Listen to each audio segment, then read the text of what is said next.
The secret that keeps you tied to a married man runs deeper than you might think, and it has nothing to do with weakness. You know that moment when you promise yourself that you're going to call it a day, that you're going to move on, that this time is different. But when he appears, everything falls apart. It's not a lack of strength. It's not naivety. It's something much more complex and fascinating going on inside you. Something that psychology and neuroscience have already unveiled, but that few people know about. There is a whole universe of emotional connections, energetic patterns, and deep needs operating silently in this relationship. They are invisible forces that pull you back even when your mind screams to go away. And the most interesting thing? These same forces reveal powerful truths about who you are and what you really seek in life. Here you will discover the mysteries behind this magnetic bond. Not to judge oneself, but to understand oneself deeply. Because when you understand the why, the how to change becomes crystal clear. Each revelation in this video is a piece of the puzzle of your own soul. Write the word reborn in the comments to activate your energy of transformation during this video. This word will anchor in you the courage necessary for each discovery we will make together. What comes next can completely revolutionize your way of seeing this situation and especially of seeing yourself. You're right. I'll rehash both of them with exactly 650 words each. 1. The invisible chemistry. Have you ever stopped to think why some people come into our lives and make such a strong impact that it seems impossible to explain? We are not talking about coincidence. There's a real chemical storm going on inside your brain when you're around it, or even when you just think about it. When you meet, your body releases a powerful combination of substances: dopamine, oxytocin, serotonin, and even a little adrenaline. This mixture creates a sense of euphoria, pleasure, and deep connection. It's as if you're under the effect of something very powerful, because you actually are. Your own body has become a factory of intense sensations that you don't consciously control. Dopamine is especially interesting in this scenario. It is released in situations of unpredictable reward. You know when you don't know if he's going to answer, if he's going to show up, if he's going to have time for you. This uncertainty causes your brain to release even more dopamine. It's the same mechanism that makes gambling so addictive. Unpredictability does not drive away, it attracts powerfully. Your brain literally gets addicted to this emotional roller coaster. And there's more. The scarcer the contact, the more valuable it seems. When you finally meet, that explosion of good sensations is amplified by the waiting, the longing, the difficulty. Your brain registers that moment as something extraordinary, unique, too special to let go. It's as if every date is a celebration that your entire body celebrates with chemical fireworks. Oxytocin, known as the attachment hormone, is released during moments of physical and emotional intimacy. It creates deep bonds, making you feel like there's a real and genuine connection. And it really exists. But this biochemical connection does not distinguish whether the situation is healthy or not. It just happens, regardless of external circumstances. Your body doesn't judge. He just feels and reacts. Then you have this chemical roller coaster, the sky-high peaks when it's present and the deep valleys when it moves away. Your body starts to crave those peaks. It's as if you've developed a specific hunger that only he seems able to satisfy. But here's the secret that changes everything. This chemistry can be recreated in other ways, with other people, in other situations that completely honor you. What keeps you trapped is not that it is chemically irreplaceable. It's just that your brain has learned to associate that particular combination of sensations with it. It's become a well-established neural pathway, like a road you travel so many times that your brain goes on autopilot. Every time you think about breaking up, your brain remembers the last dopamine spike and starts craving the next one. And then there's serotonin, which regulates your mood and well-being. When you're with him, the levels go up. When it moves away, it can fall dramatically. This explains why you can feel so good one moment and so bad soon after. It's not drama, it's not exaggeration. It's literally your brain reacting to the presence and absence of it as if it were a basic need. Understanding this is liberating, because it reveals that what you feel, while real and intense, is also biological and can be redirected. You are not weak for feeling. You are human, with a nervous system that responds to stimuli in a predictable way. The strength is in recognizing these patterns and consciously deciding to create new neural connections, new pathways, new sources of these same wonderful sensations, but in contexts that truly honor you completely. Your brain is plastic, capable of learning new paths. 2. When the heart chooses. There is a fascinating moment in this whole story that needs to be understood in depth. That moment when your heart simply decided. It was not a rational decision. It was not a calculated plan. It was something visceral, profound, that happened in layers of your consciousness that the logical mind doesn't always reach. The heart has its own reasons. It doesn't follow the same criteria that your head would use to evaluate whether something is good or bad for you. It responds to resonances, to emotional frequencies, to old needs that we often don't even know exist. When you met this man, something about him struck a specific chord inside you. It was like recognizing a melody you didn't know you knew. It may have been the way he looked at you, and you felt truly seen for the first time in a long time. It may have been the feeling of being desired in a way that made you feel alive again. Maybe it was the intensity of the conversations, the instant complicity, or simply the way he made you laugh. Whatever it was, his heart recognized something there that seemed essential, necessary, true. And here's the crux of the matter. The heart doesn't ask about availability, civil status, or future consequences. He just feels and chooses based on what resonates in that moment. It's like when you hear a song and it instantly moves you, without you having to understand the lyrics or analyze the chords. It is immediate. It is prior to thought. It is pure feeling in its raw state. The problem is not that your heart has chosen wrong. The problem is that we are in a society that has taught you to distrust your own heart, to treat it as if it were impulsive and irresponsible. But what if your heart's choice is trying to teach you something essential about yourself? What if that call is a map to your deepest desires? Perhaps this connection exists to show you that you are capable of feeling deeply, that you have legitimate emotional needs that were dormant, that you want real connection, intensity, genuine presence, not the lukewarm version of love you may have known before, but something that makes you feel every cell of your body awake and present. Just because your heart has chosen it doesn't mean you need to stay in that choice indefinitely. The heart can also learn, evolve, choose again. It is not fixed. He's fluid, and so are you. The initial choice was based on what you knew at that time, what was available, what resonated with who you were then. The point is not to force your heart to give up or feel ashamed for having chosen.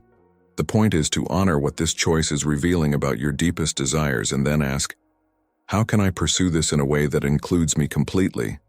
How can I have that intensity, that connection, that feeling of being alive, but within a situation that doesn't ask me to live in the shadows?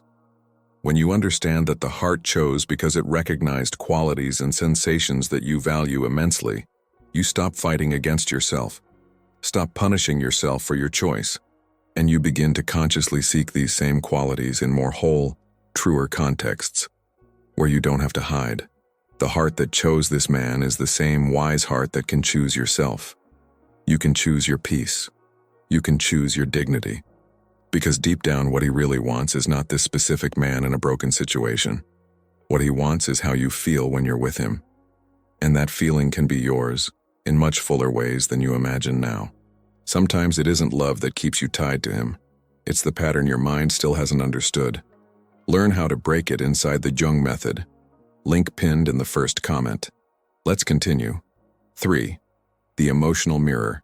You know that feeling that he understands you like no one else ever has? That there is a special, almost magical connection between you? This is not an illusion, but it's not exactly what it seems either. There's a fascinating phenomenon going on here, and understanding it can completely change your perspective on this relationship. It acts as a mirror for you. It reflects parts of yourself that may have been hidden, dormant, or denied. When you look at him, you're not just seeing who he is. You are also seeing who you allow yourself to be next to him.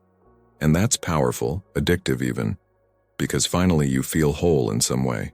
Maybe with him you will be funnier, more spontaneous, more sensual, more free.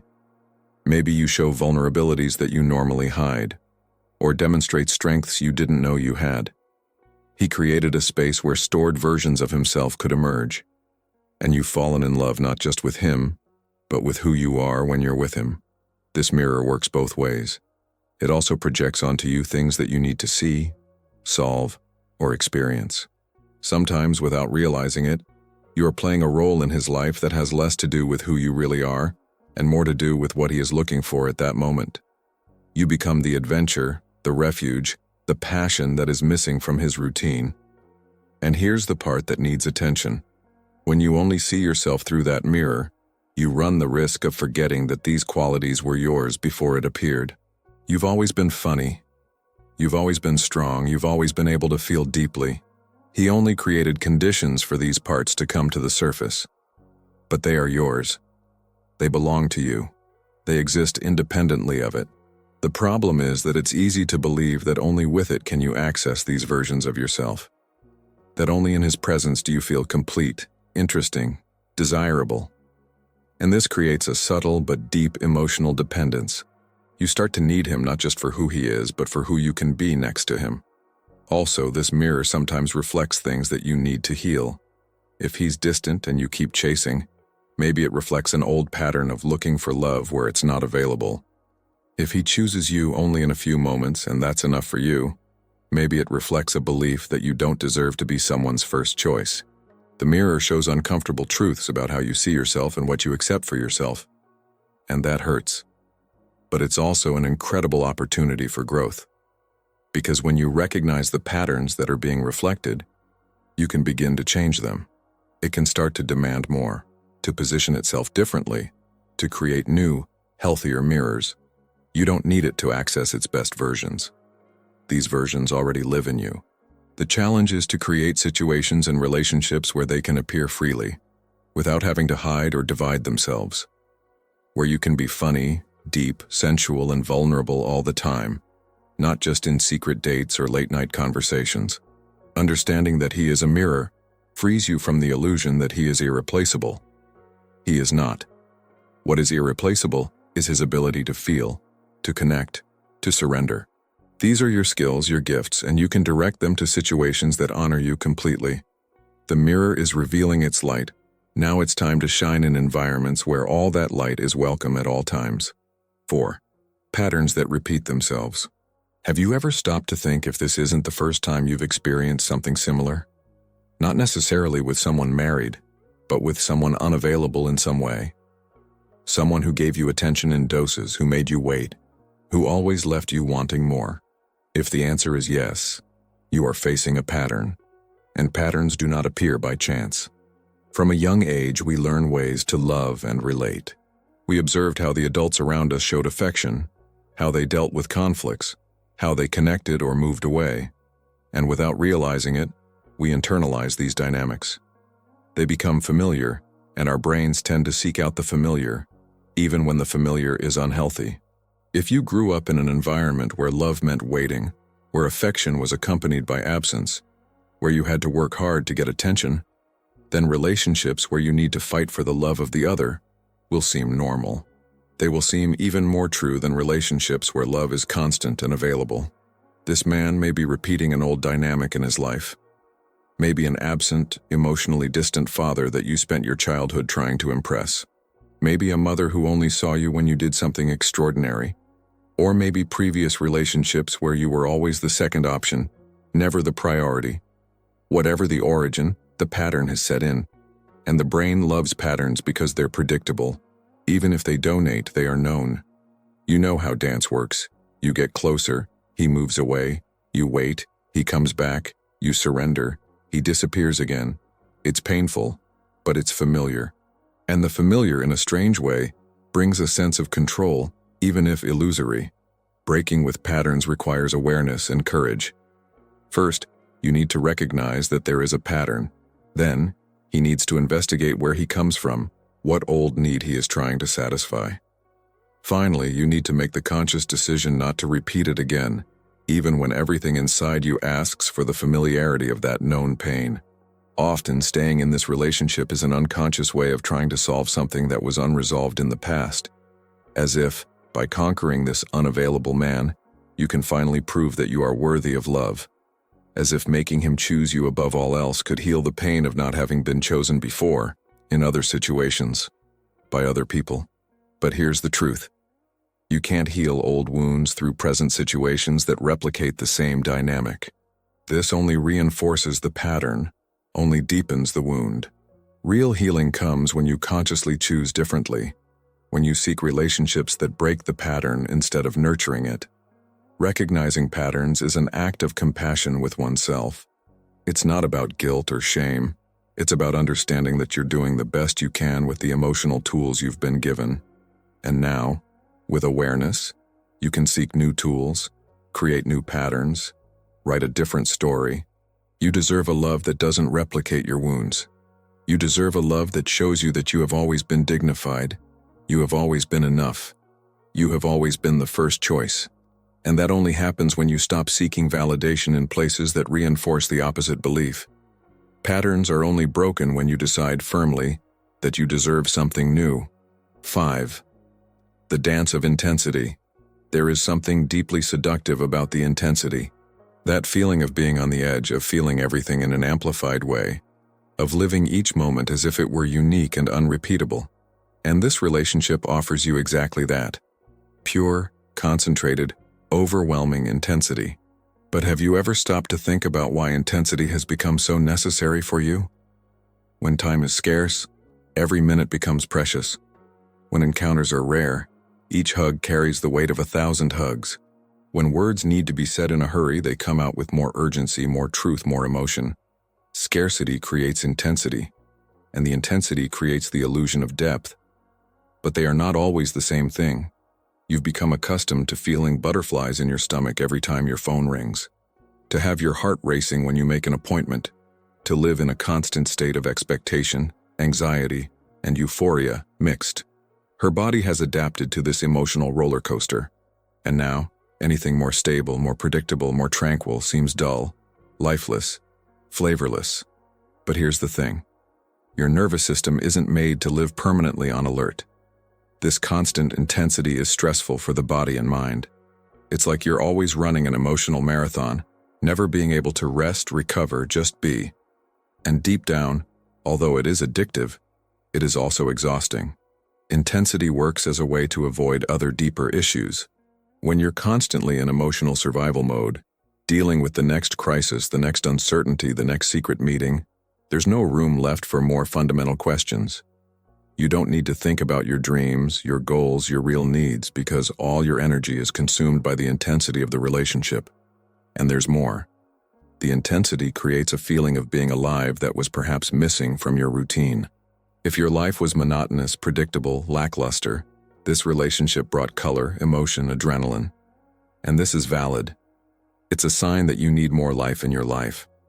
But seeking this only through a complicated relationship is like trying to quench thirst by drinking salt water.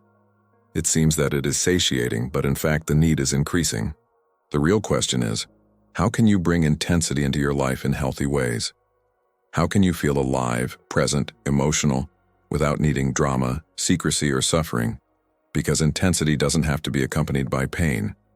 It can come from creative passions, personal adventures, true connections, challenges that make you grow. There's a difference between healthy intensity and chaos-based intensity. The first energizes you, expands you, makes you grow. The second drains you, slows you down, keeps you trapped in repetitive cycles. And we often confuse the two because our culture romanticizes pain, dramatizes love, transforms suffering into poetry. You don't have to give up intensity to have peace. But it needs to redefine where that intensity comes from. It can come from your connection with your own dreams, from the courage to make significant changes in your life, from relationships where you can be whole and still feel that electricity in the air. Real intensity does not need scarcity to exist. It exists in the full presence, in the gaze that does not need to be hidden, in the touch that has no time to end. When you understand that you're addicted to the intensity more than necessarily to it, everything changes. Because you realize that you can create this feeling of being alive in 1,000 other ways. Forms that don't ask you to live in the shadows, to accept crumbs, to wait indefinitely. Intensity can be yours. in whole, true relationships, where there is nothing to hide. And that, yes, is the intensity worth seeking. 6. Unspoken needs. Underneath all this history is something rarely mentioned, but absolutely fundamental. They're unspoken needs. Those that you don't always consciously recognize, but that are directing your choices, your behaviors, your permanence. And this relationship is meeting some of these needs in very specific ways. Maybe you need to feel special, unique, different. And with it, you feel exactly like that. After all, he chose you among so many possibilities. Even though you have an established life, even with all the risks, he is there, present, wanting to be with you. This fuels a deep need to be seen as extraordinary, as someone worth risking everything for. Or maybe your need is validation, to prove to yourself that you are desirable, attractive, capable of conquering whoever you want. And nothing validates more than making someone who is already committed choose you. It's like winning a competition you didn't even know you were participating in. Each time he puts his life aside to be with you, his need for validation is temporarily satiated. It may also be a need not to have total commitment. Because even though you say you want more, maybe a part of you feels relieved that he's not fully available. You don't have to deal with boring day-to-day life, with bills, with shared responsibilities. You get the good part, the intense part, the romantic part, and this meets a need to have connection without having to fully commit. There is still a need to be necessary. When he comes to you seeking solace, understanding, escape, you feel important, useful, essential. He needs you. And being needed by someone can fill a deep void, especially if in other areas of your life you feel like no one really needs you or values you the way you want them to. Some women carry the need to save, to be the person who will finally make someone happy, who will show what true love is. And when he complains about his life, his marriage, his problems, you see yourself as the solution, as one that can bring light, joy, meaning. This need to be a savior can be so strong that you accept any position as long as you can fulfill that role. There's also a need to avoid real intimacy. It sounds contradictory, but impossible relationships are perfect for those who are afraid of true intimacy. Because you will never get to the point of sharing an ordinary life, of seeing each other's real flaws, of dealing with everyday conflicts. You are eternally in the phase of passion, without ever having to move on to something more mature and vulnerable. The problem is not having needs. We all do. The problem is when these needs are met in ways that cost us our dignity, our peace, our integrity. When the price of satisfying a need is to give up other equally important needs, such as being a priority, being respected, being loved openly. Recognizing their unspoken needs is a revolutionary act. Because when you bring them to light, you can start looking for healthier ways to serve them. You can feel special without having to compete with anyone. It can be validated without depending on the choice of someone unavailable. You can have deep connection without giving up true commitment. Their needs are legitimate. What needs to change is not the needs, but the strategies you are using to meet them. And when you find healthy ways to satisfy those deep needs, the bond with it naturally begins to lose strength. Because you don't need it anymore to feel complete. You are already complete, meeting your own needs in ways that honor you entirely. 7. The mystery of permanence. Why do you stay?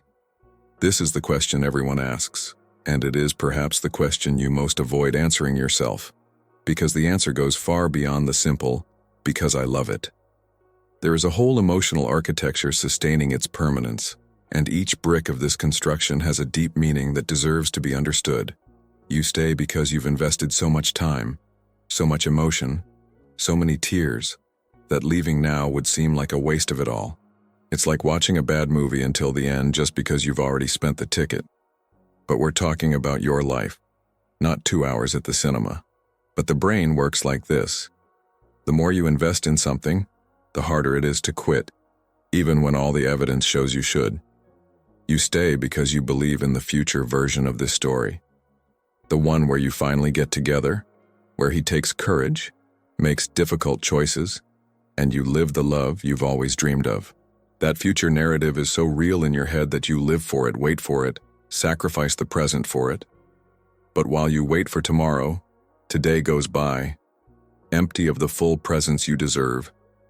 You stay because you're afraid of judgment, of having to admit to herself and perhaps to others that she was involved with someone married, of having to deal with guilt, with opinions, with looks.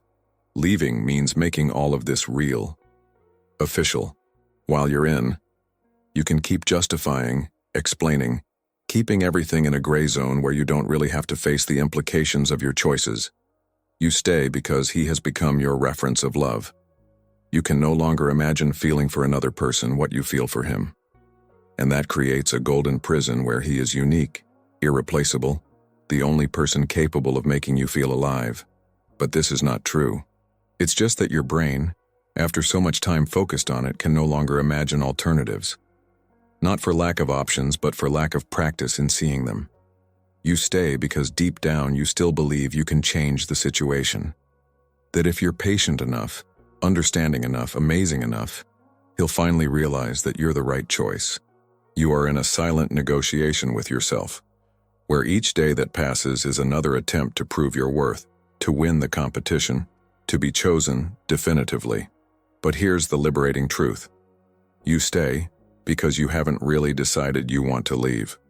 And it's okay to acknowledge that, because true decision is not something you make with your head while your heart is still clinging. True decision happens when all the parts of you finally align and say together, enough. Understanding the reasons for your stay is not about judgment, it's about awareness. Because when you see clearly why you're staying, you can assess whether those reasons still make sense, whether they still serve who you want to be, whether they're still worth the price you're paying.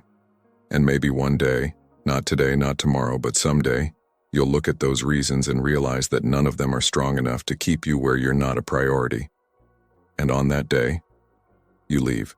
Not because he stopped loving, but because he started to love himself more. 8. Your hidden power.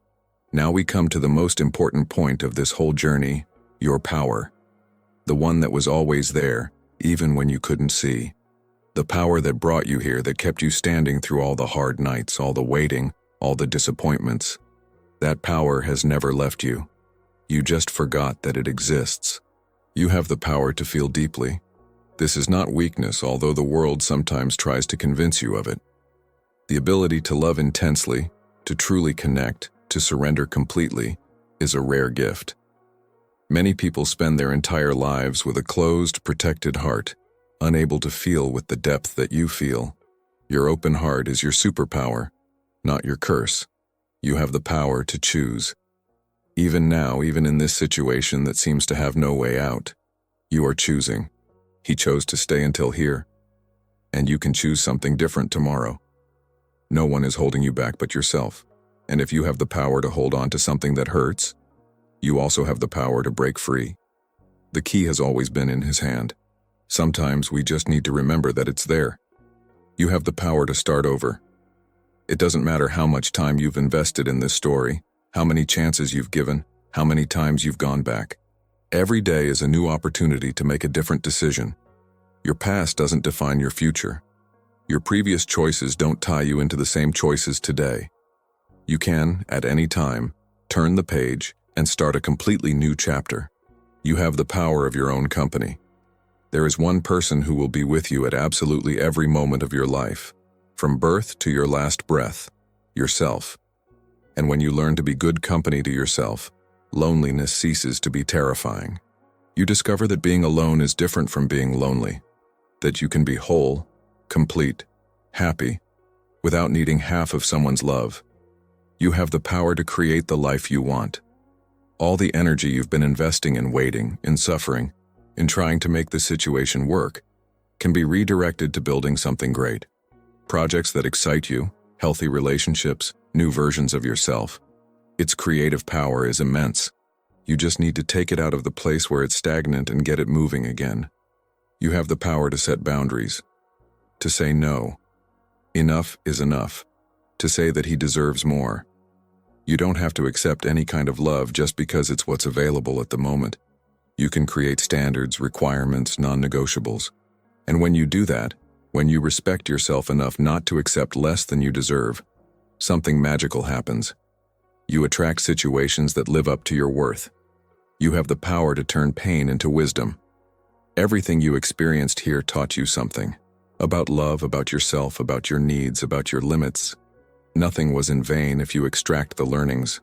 This experience can be the fertilizer that makes you grow in ways you never thought possible. Pain can be a teacher, as long as you're willing to learn the lessons. And the most important power of all, you have the power to choose yourself, to put your well-being first, to decide that your happiness cannot depend on someone else's choices, to recognize that you deserve a whole, present, available, true love. And when you finally use that power, when you choose completely, everything changes. Not because he has changed, but because you have changed. And that change in you transforms everything else.